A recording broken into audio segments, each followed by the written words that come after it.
Hola familias de todo el Perú, espero que se encuentren muy bien. Mi nombre es Patricia Barreto y bienvenidos a Aprendo en Casa. Una iniciativa del Ministerio de Educación en donde compartiremos 25 minutos llenos de entretenimiento y aprendizaje. Así que mantengamos toda nuestra concentración porque este programa va a estar increíble. ¡Comenzamos! Pero eso sí, como ya sabes, recuerda siempre lavarte bien las manos y limpiar todo lo que vayamos a usar durante esta sesión. Hoy continuaremos realizando operaciones matemáticas muy interesantes. Estas nos van a permitir aprender a representar las características de una población en estudio asociándolas a variables cualitativas a través de gráficos de barra. Vivimos una pandemia y nuestros hábitos han cambiado. Para entender estos cambios, la empresa Ipsos Perú encuestó a 800 personas vía teléfono y online para recoger información sobre el uso del tiempo de los peruanos durante el estado de emergencia. La información que recabó fue publicada de esta forma. Observen la imagen. La empresa Ipsos Perú ha presentado la información de sus encuestas en una tabla de frecuencias y ha utilizado un gráfico de barras. Es importante que la información que se registra en las tablas de frecuencia se represente a través de gráficos estadísticos, porque ello permite conocer y comparar visual y rápidamente los datos de la población en estudio. ¿Te animas a saber más sobre los gráficos de barras? Bueno, al regresar del corte te cuento un poco más. Ya volvimos aquí a Aprendo en Casa y como lo prometí es deuda, te mostramos el siguiente video.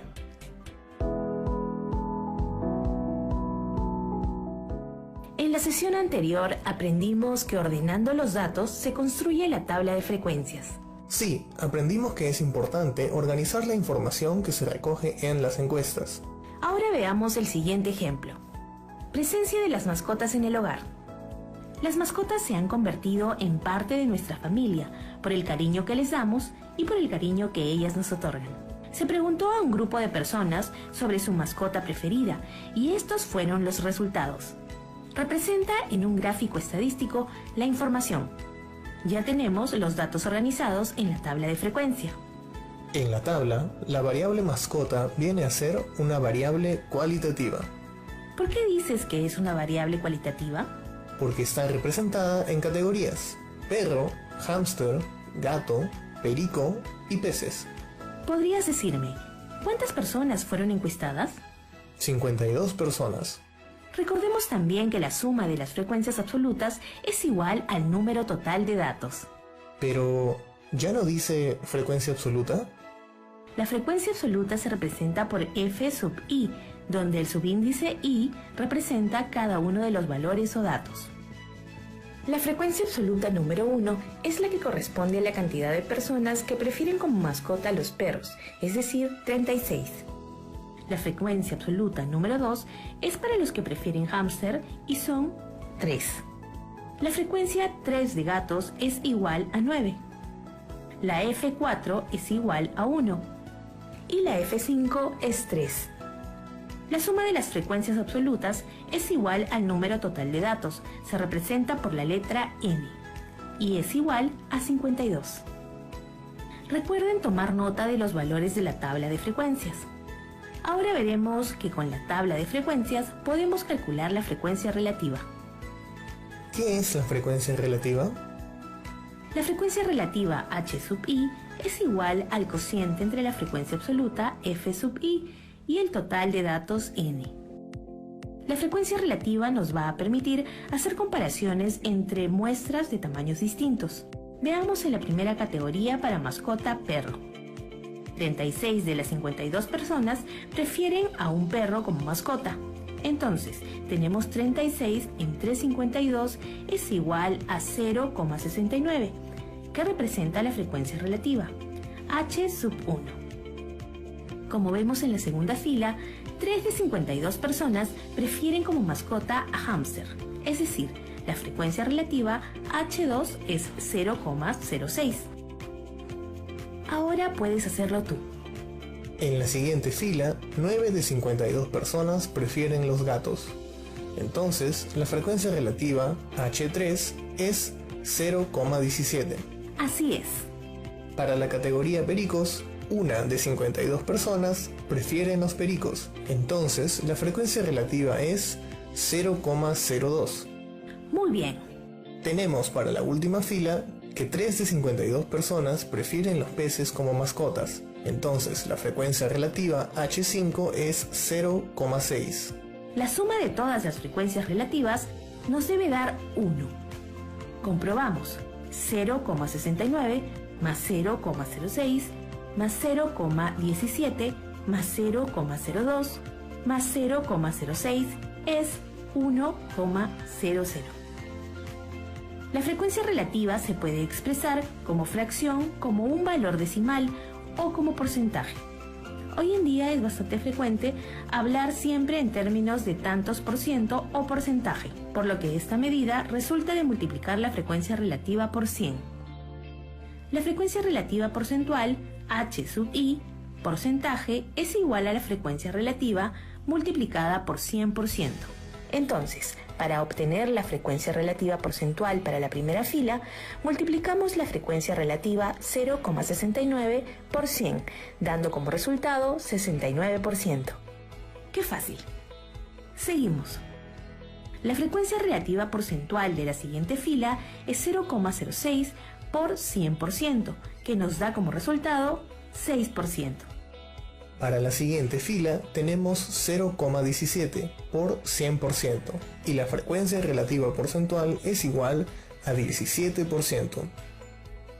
Para la frecuencia relativa porcentual de la cuarta fila multiplico 0,02 por 100%, que es igual a 2%. Para la última fila, la frecuencia relativa porcentual resulta de multiplicar 0,6 por 100%, obteniendo como resultado 6%. La suma de estos valores nos debe dar 100%. Teniendo los datos organizados en una tabla de frecuencias, nos ayudará a representar la información en gráficos estadísticos. ¿Qué es un gráfico estadístico? Pon mucha atención. Es una representación de una serie de datos estadísticos de diferentes actividades en forma clara y rápida. ¿Puedes darnos algunos ejemplos? Claro, como vemos en el primer gráfico, tenemos un gráfico estadístico con información del rendimiento del cacao por regiones productoras. Y en el siguiente gráfico tenemos la evolución de la palta en el Perú entre los años 2010 y 2017. Tenemos datos numéricos y cualitativos, además rectángulos de colores y de diferente tamaño. Sí, los datos se representan por medio de rectángulos, por ello se llaman gráficos de barras. El diagrama de barras es un tipo de gráfico estadístico que se utiliza para representar datos cualitativos, nominales u ordinales, o datos cuantitativos de tipo discreto. Para los gráficos de barra, en uno de los ejes se posicionan las distintas categorías o modalidades de la variable cualitativa o los valores de la variable cuantitativa discreta, y en el otro eje las frecuencias absolutas o relativas. La orientación del gráfico puede ser vertical. Las distintas categorías están situadas en el eje horizontal y las barras de frecuencia crecen verticalmente. Horizontal. Las categorías se sitúan en el eje vertical y las barras crecen horizontalmente. Suelen usarse cuando hay muchas categorías o sus nombres son demasiado largos. Ahora, para representar los datos de nuestro ejemplo en un gráfico de barras, primero necesitamos los datos. Hice mis apuntes. Perro 36, hámster 3, gato 9, perico 1 y peces 3, lo que da un total de 52.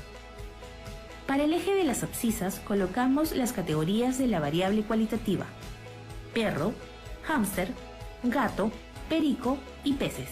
Y sobre el eje de ordenadas, las frecuencias absolutas o relativas. En este caso usaremos los datos de las frecuencias absolutas y las registraremos de 5 en 5. 5, 10, 15, 20, 25, 30, 35 y 40. Y sobre las categorías de la variable cualitativa se levantan barras cuya altura sea proporcional a sus frecuencias. Recordemos que 36 personas dijeron que su mascota preferida es un perro, entonces levantamos la barra hasta una altura de 36. 3 personas dijeron que su mascota preferida es un hámster. ¿Qué te parece si continúas tú? 9 personas prefieren de mascota a un gatito. Una persona prefiere tener un perico y 3 personas prefieren tener peces. Es muy divertido hacer un gráfico de barras. Es sencillo, pero hay que tener en cuenta lo siguiente. El ancho de todas las barras debe ser igual. La altura de las barras indica la frecuencia de cada dato. Las distancias entre las barras deben ser iguales. Comprobemos, la barra naranja tiene el mismo ancho que la barra verde y que la barra celeste, también de la barra lila y la roja. La altura de las barras coincide con las frecuencias absolutas de cada categoría. Del gráfico podemos concluir que el perro es la mascota más preferida y el gato ocupa el segundo lugar. Observen el gráfico de barras. ¿Qué diferencias se encuentran con el anterior gráfico de barras? En este gráfico estamos utilizando los valores de la frecuencia relativa porcentual. Así es. Para este gráfico de barras usamos la frecuencia relativa porcentual y podemos decir que el 69% de personas prefieren tener un perro como mascota. Ahora les presento otro gráfico de barras. Es un gráfico de barras con orientación horizontal, y ahí estamos utilizando los valores de la frecuencia absoluta. Las barras crecen horizontalmente. Suelen usarse cuando hay muchas categorías o sus nombres son demasiado largos. Como vemos, los gráficos de barras se suelen usar para comparar magnitudes de varias categorías y resulta ser muy bueno para comunicar ideas. Los gráficos estadísticos permiten a las personas interpretar los resultados obtenidos a través de un estudio estadístico, haciéndolas más entendibles e interesantes. El gráfico hace más atractiva la información. Muy interesante lo que vimos, ¿verdad? Pues ¿quieres saber más? Bueno, tranquilo, espera, que ya regresamos con más después del corte.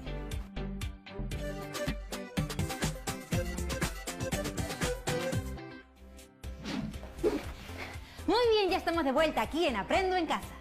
Gracias al video que vimos en el bloque anterior, aprendimos sobre cómo representar las características de una población o muestra en un gráfico o diagrama de barras. Para verificar lo aprendido, puedes preguntarte si eres capaz de explicar con tus propias palabras lo visto en el video, pero a otras personas. Ten presente que este tipo de gráficos estadísticos se utiliza para variables cualitativas y cuantitativas discretas, es decir, valores enteros. Como podemos ver, representar información en un gráfico de barras ayuda a comunicar ideas con facilidad. Hoy, muchas instituciones presentan información a través de gráficos de barras para comunicar sus resultados y tomar decisiones para el bien de todos los peruanos. Ya estamos llegando al cierre del programa, pero antes de terminar te dejamos un reto porque sabemos que a ti te encantan los desafíos. Recuerda lo más importante, debes quedarte en casa. Debes aplicar la siguiente encuesta a un grupo de 20 personas. Pueden ser tus padres, familiares, amigos, amigas, conocidos, a quien tú quieras, pero eso sí, usando el teléfono celular, el WhatsApp o otro medio. Todos tienen que escoger solo una de las opciones. Los datos que recopiles debes organizarlos en una tabla de frecuencia, representarlos a través de gráficos de barra y sacar tus propias conclusiones. ¿Cuál dirías que es la situación de salud de tu familia con respecto a las enfermedades respiratorias? Te voy a dar 4 opciones, así que apunta. A. Estamos todos sanos. B. Algunos miembros del hogar tienen gripe o malestar. C. Algunos miembros del hogar tienen otra dolencia. Y D. No precisa. Recuerda que todos tus trabajos los debes guardar en un folder donde archivarás las evidencias de tu aprendizaje. Comparte tus aprendizajes con tus familiares y explícales el procedimiento que se realiza para recoger, organizar y representar información estadística. Puedes usar el caso de cuando hay elecciones o cuando en los noticieros nos hablan de porcentajes y contarles sobre lo importante que es tomar decisiones informadas para el bienestar de todos. ¡Vamos! Anima a tu familia a participar de este reto. Recuerda siempre que no estás solo, que si algo ha sido difícil de entender hoy o tienes algún problema, puedes buscar a un adulto de confianza. Nos vemos en otra edición de Aprendo en Casa.